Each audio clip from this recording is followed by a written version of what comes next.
A paz do Senhor, meus queridos, amados irmãos. Estamos aqui mais uma vez no nosso curso online, nosso curso de teologia.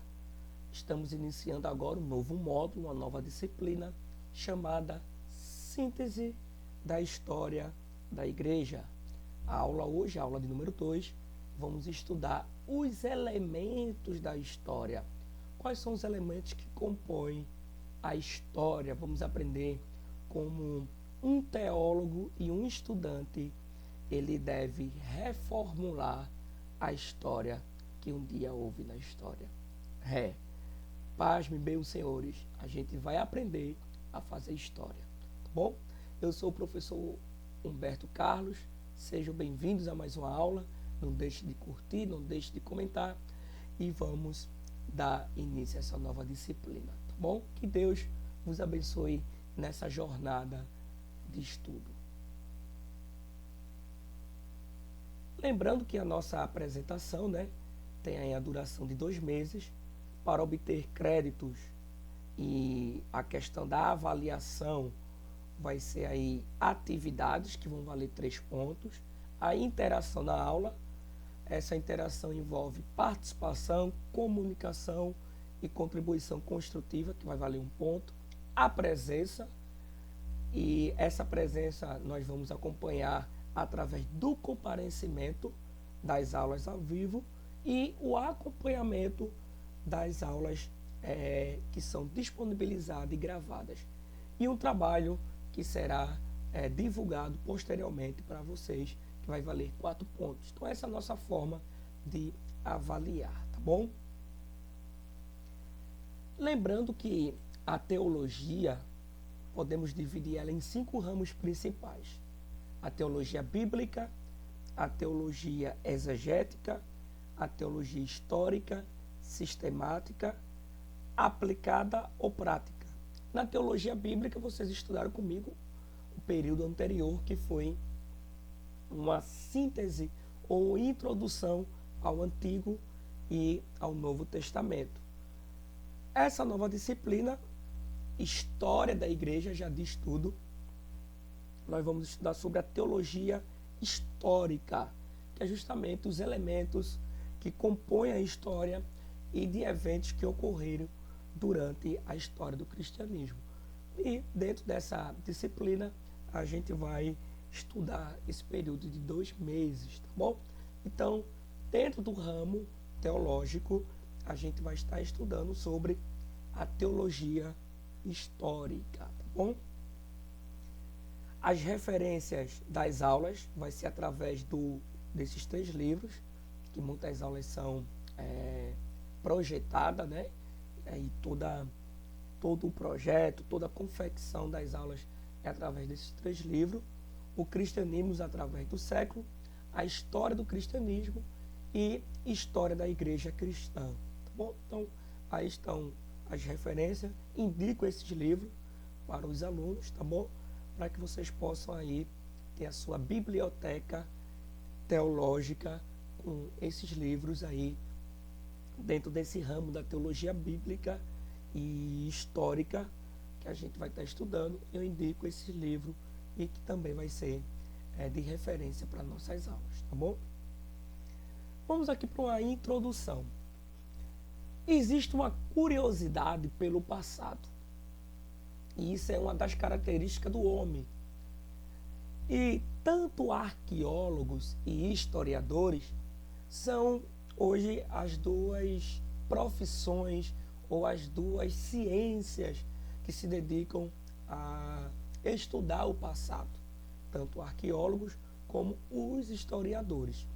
Pois bem, os cristãos também nutrem um interesse especial pela história, porque os fundamentos da sua fé estão firmados na história. A gente vai observar que Jesus, o Senhor Jesus, ele não é apenas nosso Senhor e Salvador, mas ele também dividiu a história. O Senhor Jesus, ele também é um ser histórico, porque ele houve, numa história no passado. Então, existe sim esse interesse pela pessoa do Senhor Jesus Cristo e também por todo o desenvolvimento do cristianismo. Então, os cristãos eles são alimentados por esses interesses que envolvem a sua fé. E esse alimento histórico, ele faz parte, sim, dessa disciplina onde nós vamos ser alimentados e vamos aprender sobre a história e todo o desenvolvimento do cristianismo, desde a sua era pré-cristã, cristã e pós-cristã, e até os nossos dias hoje contemporâneos, tá bom? Uma das coisas que tornam o estudo da história da igreja algo fascinante é o fato dela mostrar que o nosso Deus eterno permanece agindo no mundo e sustentando. Ou seja, é a ideia do Deus não apenas transcendente, mas do Deus imanente que ainda permanece atuando em sua igreja até os dias de hoje. Então, a gente vai aprender e estudar Deus agindo na história do cristianismo no passado, no presente e no futuro, tá bom? E o que é a história da igreja? Que disciplina é essa, professor? O que seria a história da igreja? A história da igreja é um conjunto de eventos dentro da história humana, com um vínculo estreito com a vontade divina, que acompanha, né, essa vontade de Deus, esse agir de Deus, dirige e intervém nos eventos, é Deus agindo e intervendo no curso, né, nesse curso da história, de acordo com o seu plano salvador para com a humanidade caída.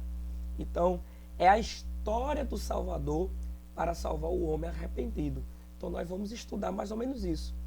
É Deus, esse arquiteto, esse ser que projeta a salvação para o homem caído, e a história de Cristo, Jesus sendo incluído como esse Salvador, né, deste homem caído. Então a gente vai estudar muito sobre isso, essa intervenção divina e os acontecimentos históricos na era de todo o cristianismo, tá bom? E vamos ver aqui algumas definições de alguns teólogos e historiadores acerca da disciplina. Segundo Haller, a história da igreja é uma continuação da história bíblica. Por quê? O livro de Atos dos Apóstolos, ele ainda não foi encerrado, ele ainda está aberto. Então houve sim os Atos dos Apóstolos na era da igreja primitiva, apostólica, e hoje existe a história, os atos da igreja contemporânea, pós-moderna, nos dias de hoje. Então, segundo o pensamento de Haller, é que a história da igreja ainda continua, ainda estamos vivendo, é a continuação da história bíblica. Para Unger, a história da igreja é o registro cronológico e a interpretação do impacto de Cristo e seu evangelho sobre a humanidade. A ótica agora de Unger é a história da igreja como quando o evangelho surge, a interpretação desse evangelho, o impacto desse evangelho na humanidade. Então, para ele, a história da igreja está envolvido com o evangelho, tá bom? Para Munread, a história da igreja é a narração dos resultados do evangelho agindo no mundo e nos homens. Então, para Munread, ele tem a história, ele enxerga a história da igreja como um resultado do evangelho. Então, para um, é a continuação. Para outro, é o impacto do evangelho. O que foi que o evangelho, quando chegou, o que foi que ele fez? E para outro, a história da igreja é o resultado. Então, a gente observa que estudar a história da igreja é algo realmente fascinante, tá bom?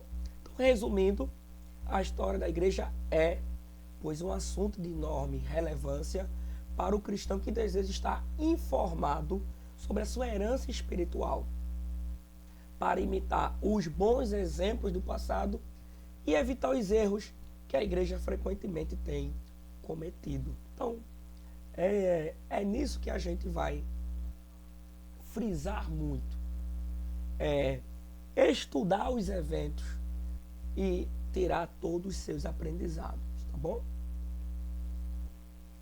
Lembrando que a gente está estudando sobre a história da igreja. Mas o que é a igreja?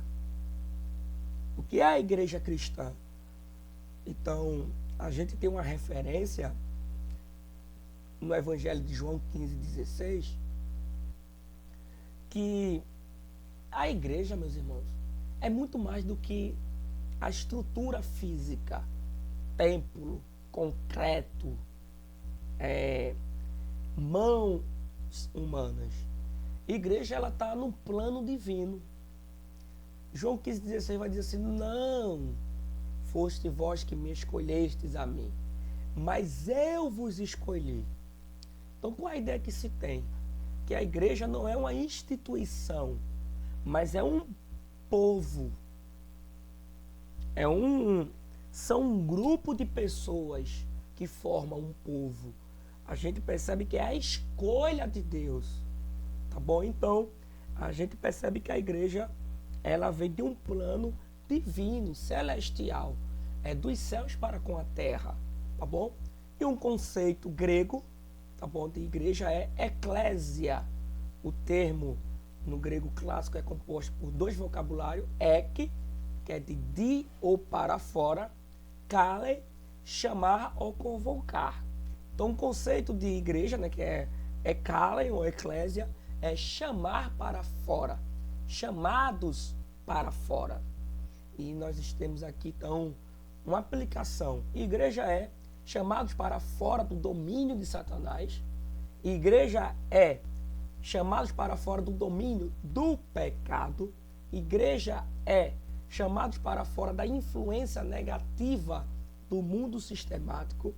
Igreja é chamados para fora do judaísmo, representantes das religiões. Então, igreja é livre do domínio de Satanás, livre do domínio do pecado, livre da influência negativa sistemática do mundo e de toda essa questão judaizante. Igreja, de fato, é algo divino para uma nova era dentro da humanidade, da história do mundo.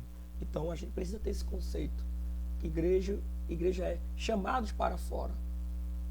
Tá bom? São pessoas que são um patrimônio tombado pelo Espírito Santo.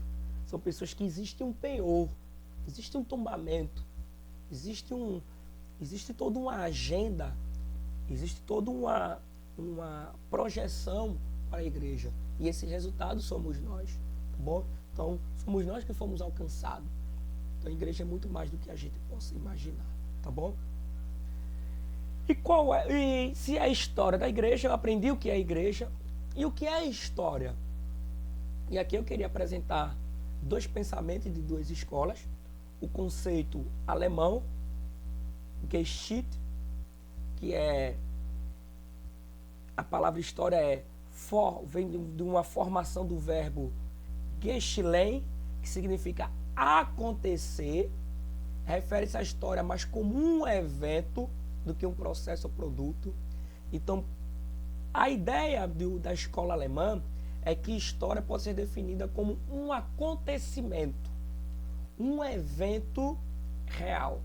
Ou seja, um acontecimento que aconteceu num tempo, num espaço, como resultado de uma ação humana. Então, o conceito de história para a escola alemã é um acontecimento, um evento que ocorreu durante um tempo, um espaço, como resultado de uma ação humana, tá bom? E o que é que os gregos, qual é o conceito dos gregos, qual a leitura que os gregos têm do que é história? História é uma palavra com origem no antigo, né, termo grego, historie, que significa conhecimento através da investigação. Então já perceba que enquanto para uma escola é um acontecimento, um evento, um resultado, para outro é um conhecimento que você tem através de uma investigação. Então a história é uma ciência que investiga o passado da humanidade e o seu processo de evolução, tendo como referência um lugar, uma época, um povo ou um indivíduo específico. Então, a gente consegue fazer todo um resumo aí, que história é um acontecimento, um evento, onde vai se estudar, né? Vai se ter esse conhecimento do que houve através da investigação, seja de um lugar, de uma época e do indivíduo. Então, esse é um conceito secular, vamos dizer assim, científico, do que é história, tá bom? A história inclui, né, todo traço, vestígios de tudo que o homem fez, pensou, desde o seu primeiro aparecimento sobre a Terra. Então, quando a gente fala de história, é tudo que um homem um dia fez.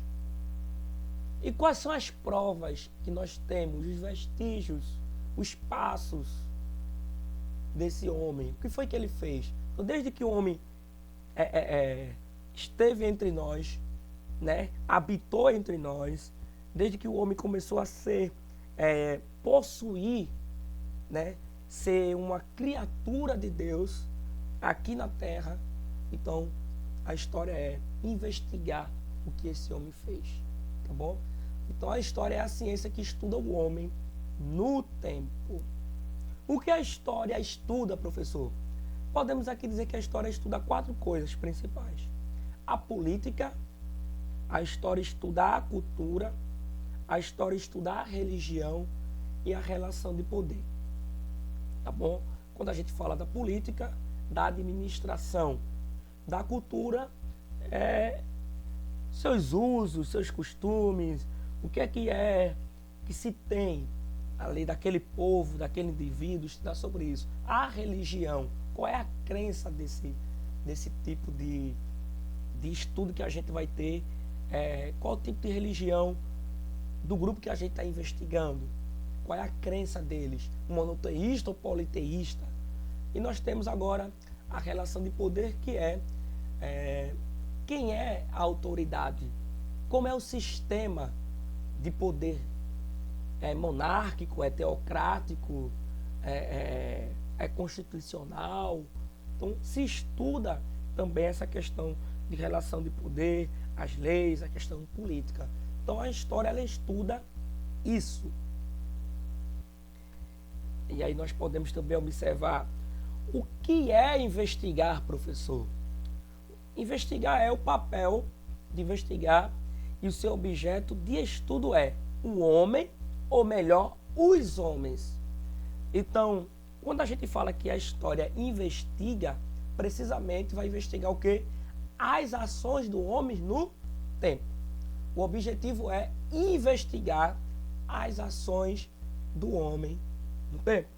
Então, a história do cristianismo é estudar os eventos que ocorreram durante toda a trajetória cristã em que o homem agiu, e também Deus.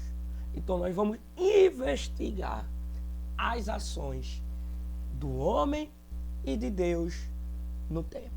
Então, esse é o nosso resumo da nossa disciplina, tá bom? Ainda que a história se utiliza de alguns elementos, que é justamente o tema da aula. E o que é preciso, professor, para construir uma história? A fonte histórica é tudo aquilo que é produzido pelo homem, ou que é trazido, todos os vestígios, as provas de sua interferência. Então pode proporcionar ao historiador um acesso à compreensão do passado humano. Ou seja, tudo aquilo que pode ajudar a um historiador a comprovar o que a história diz. Então, nós vamos se utilizar de ferramentas, de elementos que possa reconstruir e compreender a história. Então nós vamos compreender e reconstruir a história. Então, e quais são os elementos, as fontes que a gente pode usar, professor, para fazer essa história? Nós temos aqui a iconografia, que são fotos, pessoas, que é a história oral, objetos, pinturas e filmes. Por exemplo, na primeira imagem que vocês têm aí no slide, eu tenho aí o antigo Marco Zero, aqui no Recife. Então, pela foto, a gente já tem uma ideia de como era a construção. Pela qualidade da foto, já dá para se entender mais ou menos o período que foi. Pela foto, a gente pode reconstruir a história, se por acaso um dia a cidade foi toda destruída ou devastada, né? E se bater uma foto, a gente pode sim reconstruir. Por exemplo, hoje a gente tem algumas fotos, algumas pinturas de alguns vultos da história. Por exemplo, Einstein, nós temos aqui Da Vinci, nós temos aqui de Galileu. Então, algumas pinturas que faz que a gente venha saber como era o rosto daquela pessoa. Então, através de foto e pinturas, a gente pode sim fazer compreender e fazer uma reconstrução, tá bom? Então isso ajuda muito. Um dos elementos que a gente utiliza é a iconografia e a pintura. E através da pintura também, pelo tipo de traços, a gente já pode saber o período em que aquela pintura foi feita. Então a gente pode compreender, né, se foi no período romântico, se foi no período medieval, se foi no período moderno, pós-moderno. Então, através da foto, da pintura, a gente já pode compreender e reconstruir a história. O outro elemento que se pode se utilizar são os objetos, utensílios, tá bom? Podemos também aí a questão de filmes, de séries, através de documentários. Inclusive eu quero até indicar um para vocês que está repercutindo bastante. Como se diz, uma linguagem pós-moderna está viralizando, né? Os Escolhidos, Chesosei. Indico para vocês essa série. Ela é muito, podemos dizer assim, muito próximo do que a Bíblia diz nessa questão histórica. Ela vai narrar muito bem todo o contexto histórico bíblico. Então, indico para quem quer saber um pouco de contexto histórico, os filmes ajudam bastante. Claro que tem alguns filmes, algumas novelas que fogem muito do contexto, mas tem alguns que se aproximam bastante. E esse é um, tá bom? Então vamos lá. Professor, então nós temos aqui os elementos, mas a produção de uma história da igreja. Quais são os elementos que a gente vai utilizar? Nós temos aqui o elemento científico. Na questão do elemento científico, a história da igreja terá esse elemento eclesiástico que pode ajudar nesse método. E qual é? O historiador ele usa, né, todo esse trabalho, esse esforço científico de um arqueólogo que revela os dados remanescentes do passado que ele descreveu. Estudo da arte, né, das catatumbas de Roma tem ensinado muito sobre a igreja primitiva. O autor de uma história da igreja precisa usar de técnicas da crítica literária para avaliar documentos da igreja. Ele terá que, né, ter esse privilégio de observar as fontes, né, originais que foram descobertas através da arqueologia. Então, de uma consulta de testemunha oculares. Só para vocês terem ideia, hoje no Brasil existe um arqueólogo muito conhecido, Rodrigo Silva. Eu indico para vocês de maneira, indico ele como historiador e como arqueólogo. Como teólogo, ele foge um pouco daquilo que a gente defende, a nossa instituição, uma visão bíblica e pentecostal. Então ele foge muito da questão doutrinária e teológica. Mas Rodrigo Silva, como historiador e arqueólogo, ele é fenomenal. Indico para todos. Então a gente vai descobrir, através do elemento científico, que a arqueologia descobriu, gente, por exemplo, a história se dizia, né, os cientistas, que nunca houve a Babilônia. Que a Babilônia é um mito judaico, né, uma narrativa judaica para, sei lá, fazer da sua história, marcar a história. Entretanto, nos anos entre 2000 e a 2010, foi nas escavações ali perto do Iraque, se descobriu uma cidade. E essa cidade, algumas coisas, alguns objetos estavam lá escrito Babilônia e fazendo menção de Nabucodonosor. Então o que a gente descobre? É que através do elemento científico, da arqueologia, da escavação, foi descoberto que existiu sim a Babilônia. Então a Bíblia estava certa.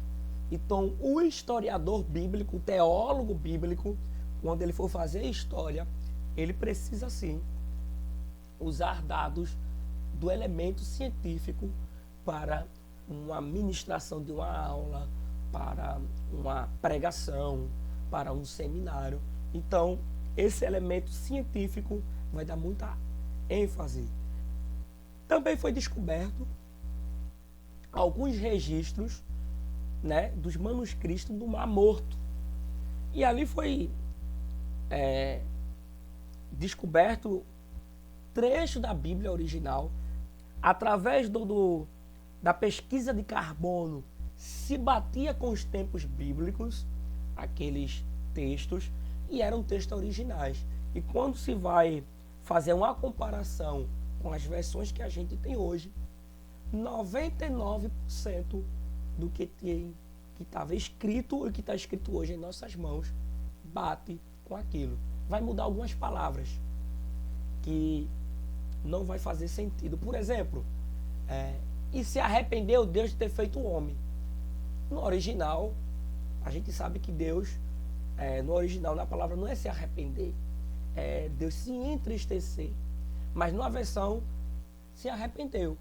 Então o que a gente tem aqui? A gente tem aqui um vocabulário limitado do autor, desse autor não bíblico, mas do intérprete, quando ele vai fazer a versão bíblica.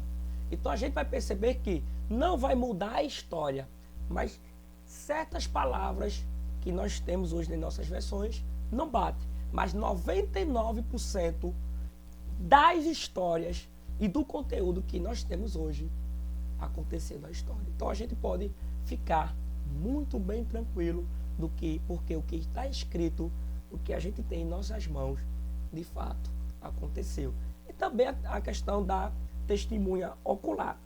Eu queria aqui ler um texto com vocês, Lucas capítulo 1, que vai dizer assim: muitos já se dedicaram a elaborar um relato dos fatos que se cumpriram entre nós, conforme nos foram transmitidos, porque desde o início foram testemunhas oculares e servos da palavra. Eu mesmo investiguei tudo cuidadosamente, desde o começo, e decidi escrever-te um relato, ó excelentíssimo Teófilo, para que tenha certeza das coisas que foram te ensinadas. Aí ele vai começar a narrar, olha a história. No tempo de Herodes, rei da Judéia, havia um sacerdote chamado Zacarias, que pertencia ao grupo sacerdotal de Abias. Isabel, sua mulher, também era descendente de Arão. Então, o que a gente percebe? Lucas, antes de escrever o Evangelho de Lucas, o autor Lucas, que além de médico, era considerado jornalista e historiador. Então, Lucas, antes de escrever o Evangelho de Cristo, de falar sobre a história de vida de Jesus, ele procurou investigar todas as coisas. E Lucas também foi atrás de testemunhas oculares. Então, o Evangelho de Lucas que a gente tem em nossas mãos é uma produção histórica científica. Lucas ele vai adotar sim esse sistema de produção do seu Evangelho. Ele vai atrás de testemunhas oculares, ele vai atrás de escritos do que estava escrito no Antigo Testamento. Lucas vai atrás de relatos do que realmente houve, de pessoas que foram curadas, sim, de Jesus Cristo, ou de filhos, ou de parente, para escrever. Então, a gente vai observar que para escrever até mesmo uma pregação, ou fazer principalmente um texto bíblico, foi preciso se utilizar do elemento científico, através de documentos, objetos e testemunha ocular. Então, esse é o elemento científico. Então, a gente deve se utilizar disso para fazer a produção de uma história. Tá bom? Então, Lucas, além de médico, jornalista e historiador. Está aqui escrito: eu procurei investigar para que tu possa acreditar naquilo que tu crê. Então a gente observa o cuidado de Deus e a gente vê o elemento científico dentro da Bíblia Sagrada, tá bom? O outro elemento que também tem a ver com a arqueologia e o científico é o elemento artístico. Então, finalmente, o historiador deve procurar ser mais artístico possível na sua apresentação dos fatos. Então, os historiadores modernos não têm se empenhado em fazer muita apresentação desses elementos artísticos como deveria fazer. O que eu quero dizer para vocês é que dentro aqui da história, se por exemplo eu vou ministrar uma aula sobre salmos e eu tenho lá tamborim, eu tenho lá os instrumentos musicais da era bíblica e eu tenho foto e eu tenho imagens, levem.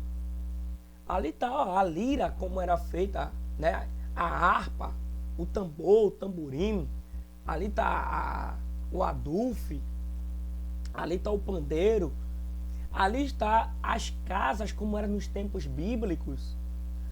Nós temos ali, né, a pintura, se não estou equivocado, de Michelangelo, da última ceia de Cristo, através dos relatos, como era o ambiente, como era através das casas, como era o tipo de mesa, aonde Jesus ficou. Então, através da pintura, desses elementos artísticos, e quando eu estou falando da história e apresento os elementos artísticos, que são os objetos, isso vai dar muita ênfase, isso vai se tornar muito atrativo.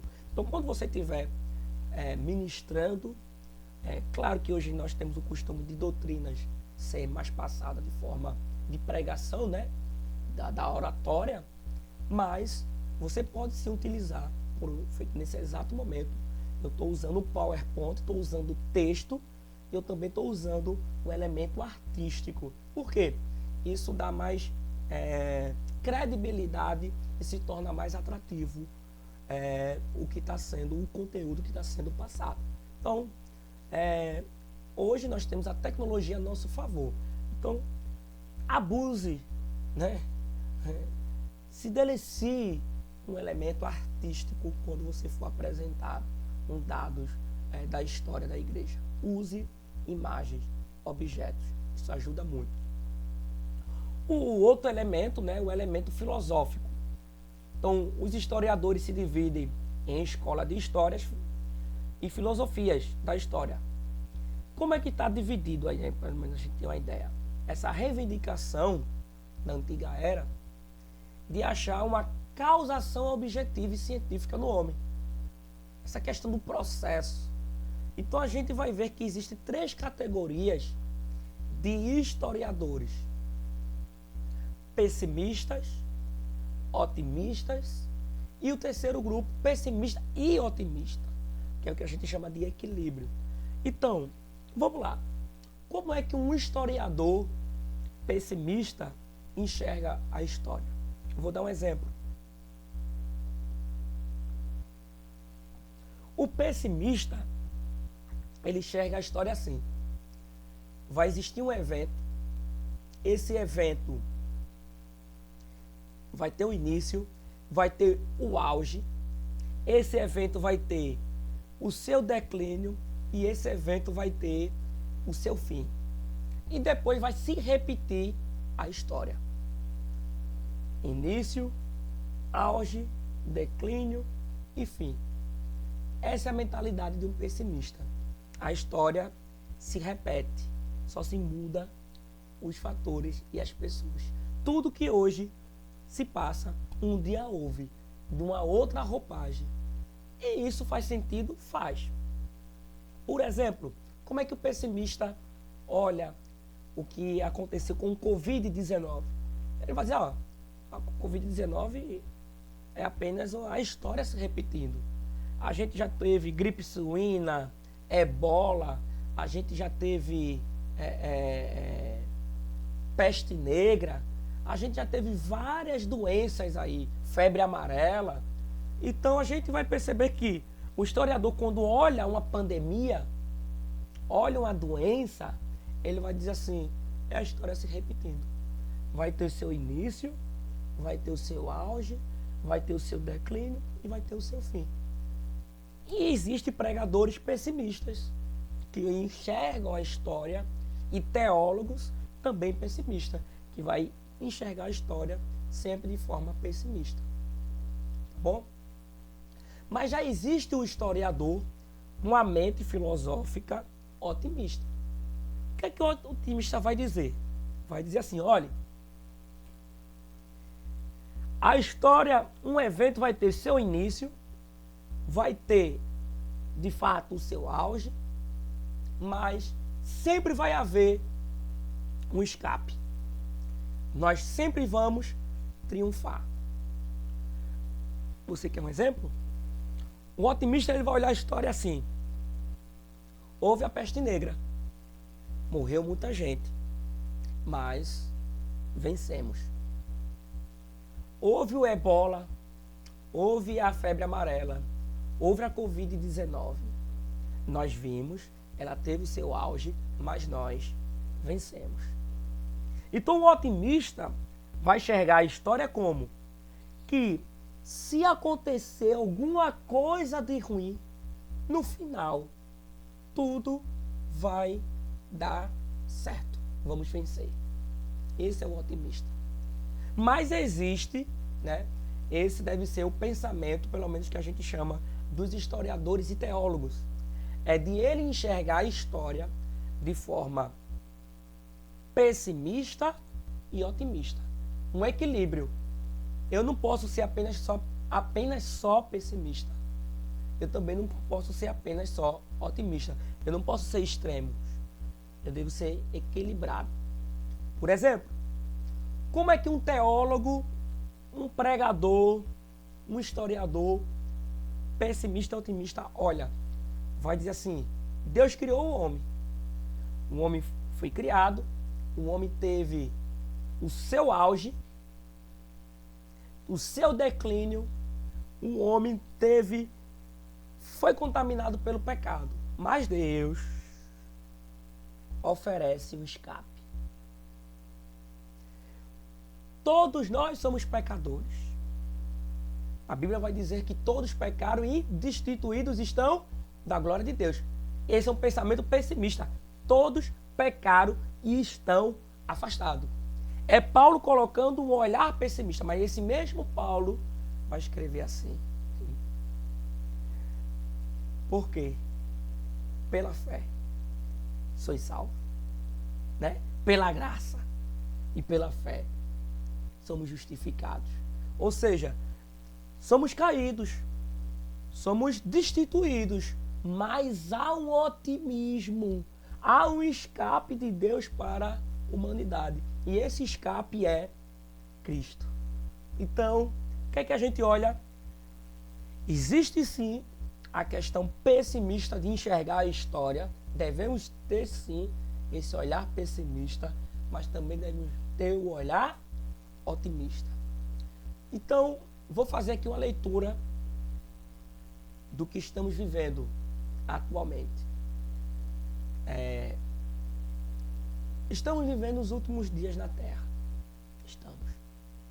Cristo está muito próximo, pelo olhar filosófico e teológico. Sem medo de falar isso. Sem medo, sem medo, sem medo. Por quê? A história ela não se repete. E a gente está vivendo a era da igreja. A igreja teve seu início, a igreja teve o seu auge, e infelizmente a igreja, não a igreja universal, a igreja salva, mas a igreja organização está no seu declínio e vai chegar ao seu fim. Por quê? Muitos estão pecando, o amor de muitos estão esfriando. Olha, com o passar do tempo, o amor de muitos esfriarão. É um olhar pessimista de Cristo para os discípulos. E podemos aplicar isso para a igreja. O amor de muito esfriando. Vai chegar ao fim. Mas são os princípios da dores. Porque Cristo vai raiar. Então, digo sem medo de errar. A igreja ela está tendo um declínio moral. Estamos tendo muitos escândalos. Estamos vendo muitos esfriando. Então esse meu olhar pessimista é de vendo a era da igreja moral, essa igreja esfriando e surgindo agora um olhar otimista. E o olhar otimista é o arrebatamento. Então, eu creio que estamos perto do arrebatamento, sim. Porque eu estou enxergando a história com um olhar pessimista e otimista. Pessimista porque a igreja ela está vivendo um declínio espiritual, moral, de frieza.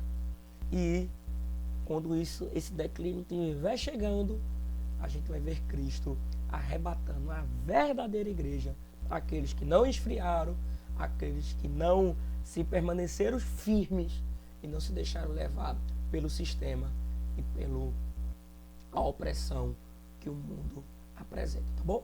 Então esse é o olhar, essa é a forma de a gente fazer história e enxergar a história. Então os teólogos, os profetas, eles profetizaram e eles escreveram, fizeram as suas leituras através da observação, da investigação dos fatos. Isso é produzir a história.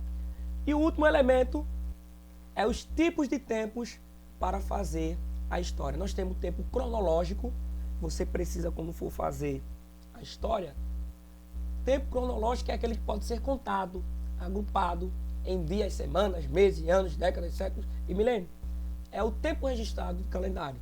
Por exemplo, no ano de 2021, explodiu no mundo a pandemia. Pronto, aí você bota lá um registro. É um registro cronológico. No século 21, lá no ano 7 de dezembro de 2021, às 8 horas, tal. É todo um registro cronológico.